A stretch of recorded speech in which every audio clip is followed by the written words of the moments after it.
মুখ্যমন্ত্ৰী মোক কিনা বেচা কৰিব নোৱাৰে। মই চাহ জনগোষ্ঠী আদিবাসী লোক হোৱাৰ বাবে আণ্ডাৰ এষ্টিমেট কৰিছে নেকি মুখ্যমন্ত্ৰীয়ে। মন্ত্ৰীক এবাৰ প্ৰত্যুত্তৰ শোণিতপুৰ লোকসভা সমষ্টিৰ কংগ্ৰেছ প্ৰাৰ্থী প্ৰেমলাল গুঞ্জুৰ। শোণিতপুৰ লোকসভা সমষ্টিৰ বিজেপি প্ৰাৰ্থী ৰঞ্জিত দত্তৰ বাসগৃহলৈ আহি মুখ্যমন্ত্ৰী ডক্টৰ হিমন্ত বিশ্ব শৰ্মাই সাংবাদিকৰ আগত কোৱাৰ কথাৰ প্ৰত্যুত্তৰ কংগ্ৰেছ প্ৰাৰ্থী প্ৰেমলাল গুঞ্জুৰ। শোণিতপুৰ লোকসভা সমষ্টিৰ বিৰোধী দলৰ প্ৰাৰ্থীলৈ মুখ্যমন্ত্ৰীয়ে ভয় খাইছে। মোৰ আদৰ্শ আছে, কংগ্ৰেছ দলৰ আদৰ্শলৈ নিষ্ঠাৰে মই কাম কৰিছো। মোক হিমন্ত বিশ্ব শৰ্মাই কিনা বেচা কৰিব পাৰিব নেকি বুলি প্ৰত্যাহ্বান কংগ্ৰেছ প্ৰাৰ্থী প্ৰেমলাল গুঞ্জুৰ।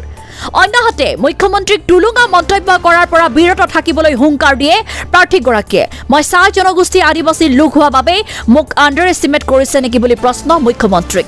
সমান্তৰালকৈ বিজেপি প্ৰাৰ্থী ৰঞ্জিত দত্তই কিছুদিন পূৰ্বে কোৱা ভূপেন বৰাই প্ৰেমলাল গুঞ্জুক পলিটিকেল মাৰ্ডাৰ কৰিছে বুলি কোৱা প্ৰসংগত প্ৰেমলাল গুঞ্জুৱে কয়, সাংসদ পল্লৱ লোচন দাস, বিজেপিৰ গোৰ্খা নেতা অশোক কুমাৰ ভট্টৰাই, ঋতুপৰণ শৰ্মাক পলিটিকেল মাৰ্ডাৰ কৰিছে ৰঞ্জিত দত্তই। প্ৰথমতে নমস্কাৰ, সকলো সাংবাদিক বন্ধুসকলক মই শুভেচ্ছা জ্ঞাপন কৰিছোঁ। আজি গহপুৰত আহিছোঁ, প্ৰায় আৰু এখন আছে 5খন মিটিং হ'ব।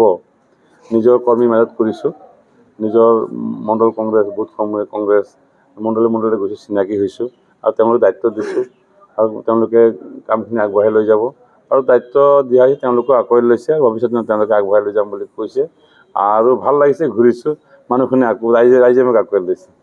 ৰঞ্জিত দত্তৰ বাসগৃহত মুখ্যমন্ত্ৰীগৰাকীয়ে এটা ভাষ্য প্ৰদান কৰিছে আপোনাৰ সন্দৰ্ভত যে আপোনাৰ এটা ফোন কলত আপুনি কংগ্ৰেছৰ পৰা বিজেপিলৈ আহিব বুলি এটা ফোন কলত মন্তব্য প্ৰকাশ কৰিছে। কথা হৈছে কি, অসমৰ মুখ্যমন্ত্ৰী মাননীয় মুখ্যমন্ত্ৰী হিমন্ত বিশ্ব শৰ্মা ডাঙৰীয়াই তেওঁ ওচৰত কোনদিনাখন মই তেওঁৰ ওচৰত গৈছোঁ, ফোন কৰিছোঁ, তেওঁ আজি বলিষ্ঠ মুখ্যমন্ত্ৰী বা কোনদিনা কিয় কামৰে কাৰণে হওক, কিবা ঠিকা বিচাৰি হওক, কিবা বিচাৰি কেতিয়াবা যোগাযোগ কৰিছোঁ নেকি? তেখেত জানে, তেখেতে মোক ভালকৈ জানে। এটা সময়ত আমি একা দলত আছিলোঁ, তেওঁ মোৰ ওচৰৰ পৰা মোক পাইছে। কিন্তু মই 20 বছৰে মই কংগ্ৰেছৰ টিকেট বিচাৰিলোঁ, মই নাপালোঁ।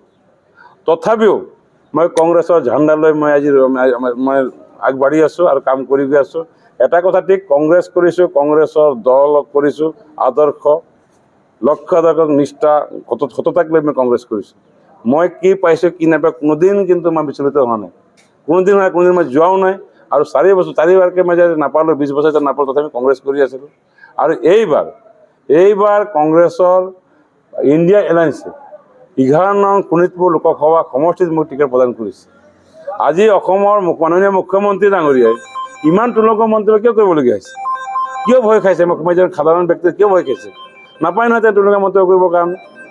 কি কথা ক'ব বিচাৰে তেখেতে মোক কিনা বেচি কৰিব পাৰিব নেকি? সেই ভিতৰত মই প্ৰেমলাল গুঞ্জু নহয়, মোৰ সততা আছে, মোৰ এখন মন আছে ৰাইজৰ কাম কৰিব পৰা, গতিকে মই বিক্ৰী কেতিয়াও নহয়।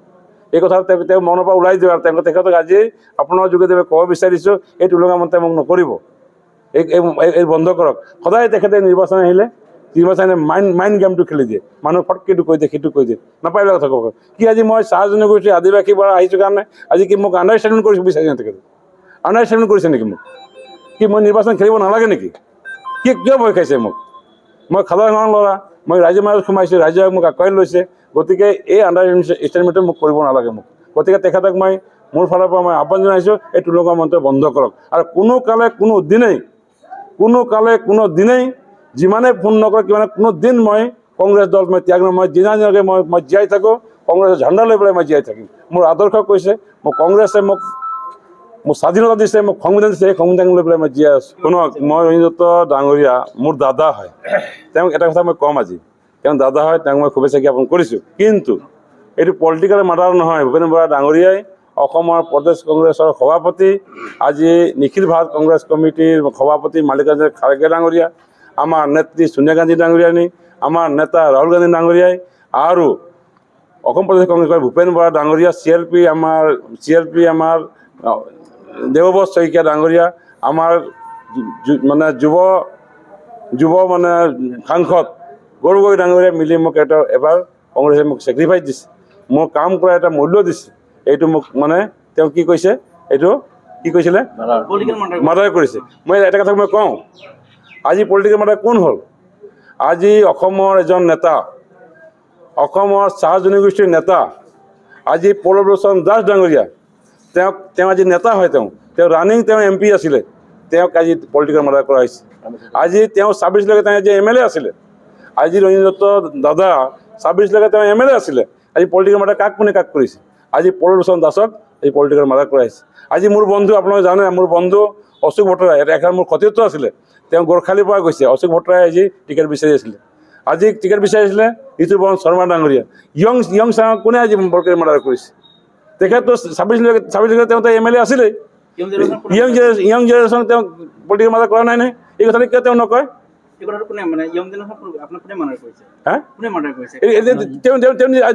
দত্ত ডাঙৰীয়াই কৰিছে এইটো বস্তুটো। মোকতো আজি তেওঁ কৈছে যে আজি মানে ভূপেন বৰাই মোক সন্মান দিছে, ইমান বছৰ টিকেট বিচৰাৰ বিনিময়ত আজি মোক সাংসদৰ টিকেট প্ৰদান কৰিছে, এইটো মোক সন্মান দিছে। গতিকে পলিটিকেল মাৰ্ডাৰ কোন হ'ল?